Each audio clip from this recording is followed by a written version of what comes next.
2 summers ago, I was, when you're in the middle of summer camp, if you're not cooking, you're cleaning, and if you're not cleaning, you're cooking. And so I had finished serving and doing snacks for lunch and afternoon snack, and we were preparing dinner, and was trying to get all of the plates served and clean up the kitchen at the same time. And a parent came in and was very persistent on wanting to help serve the meal, and I didn't want to make him feel like he needed to help, and so I kept saying, no, don't worry, I've got it. And he would come in and he'd say, hey, can I help you? And I finally figured out that the family was coming in, or the gentleman was coming in. He has 2 children in our program, and he and his wife were not working at the time. And he would come in and he would normally help serve and prepare the meals, because if anything was left over, he would be able to take some home, and him and his wife would be able to eat.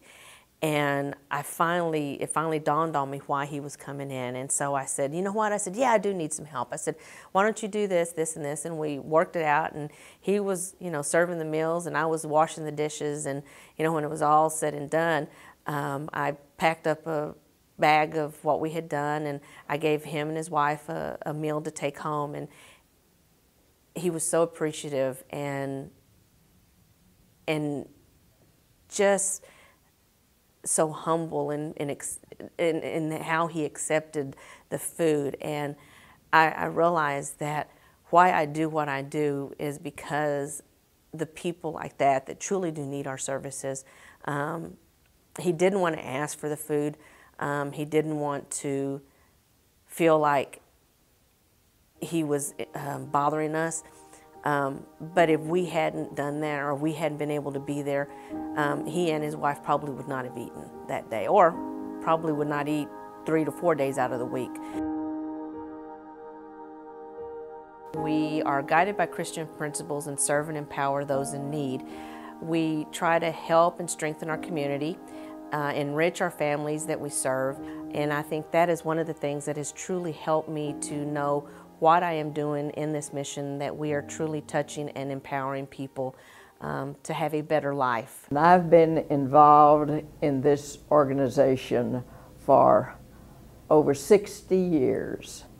Dorothy Staten, a lady in a little white house on East Luda Street, had seen children playing in the street all day, unsupervised. Their parents were working, and she thought that she could bring them in her home and have a little nursery school for them. That's what she did, and that's how I became involved. Also, Methodist women heard of her work, and they became involved. It grew, and in a number of years, Bethlehem Center was built and became an agency under the Methodist women. In the North Side, in the early 1900s, church women also saw a need for the immigrant people and children that were in the North Side, whose families were working in the stockyards. More church women became involved, and finally, Wesley Center became an entity. While these 2 agencies were run, sponsored by Methodist women, they were separate. And at one point, it was decided that it would be well if they would combine. And under the leadership of Tilly Cross, I remember the board meeting when we voted to combine the agencies into one, and we became United Community Centers. At one point then, a number of years later, a Methodist minister, Gil Farrell, came to us and said he saw a need in the Polytechnic area that was the same need that we had all seen in the other two areas. He said there was a vacant church that we could use, so we began to expand into the Polytechnic area with a great deal of cooperation, even from the city of Fort Worth, because they knew the work that we were doing. I love the job that we do at Bethlehem. We focus on literacy at our after-school program. We pick up the kids at 3, take them in, get a snack, a hot meal, but we sit down and we do reading instruction, actual reading instruction.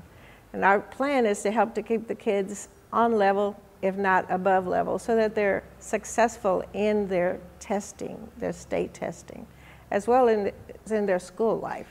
And then we have what's called our youth program, or our Act 3. And Act 3 stands for Awareness Changes Tomorrow, and it focuses on the child's self, family, and community.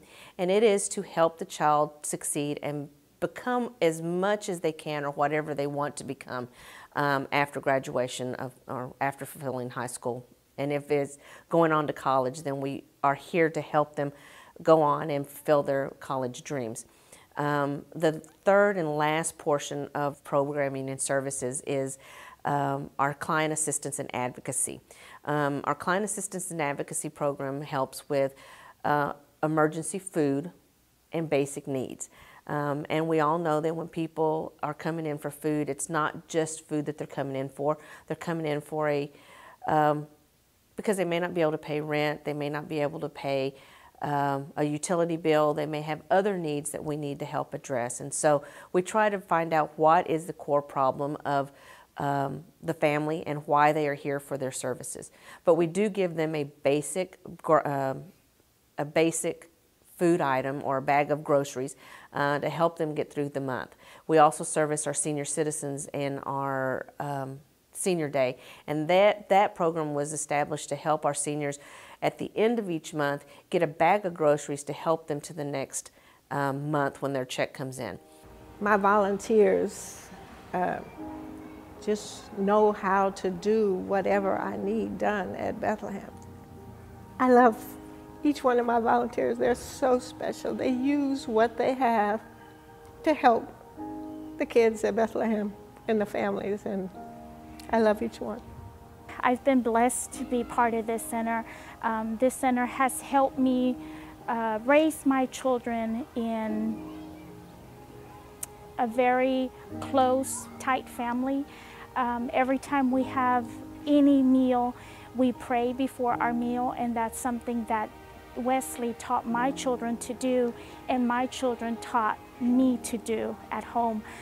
We always pray before we eat, and we always pray the prayer that they learned here at the Wesley Community Center. Since I've been involved since 99, 98 or so, it has been one of my passions. I think they do a great deal for the community, as you can tell by the building that we're in and the children and the families. So I hear stories, real life stories about children and families and the need that the families have, and I cannot help but want to help reach out to the family. Particularly, I'm in a position where I can help, and therefore I do. When I started working as a part-time person, and then I moved up the ladder in my career, and for a long time I worked in the Dallas office, but never once did I worry about my children, because I knew that my children were well taken care of. So now that I'm back in the Fort Worth office, I feel that I have to give back and inspire the community to help each other, and so that's why I come back. I had cancer in 2012, and Bethlehem, they lifted me up. They supported me and my kids, well, my family. Whenever I needed things, they was there, picking up the phone, calling me, checking on me, making sure my doctor's appointment was on time. I was there and everything. So Bethlehem is my number one spot. I just love it.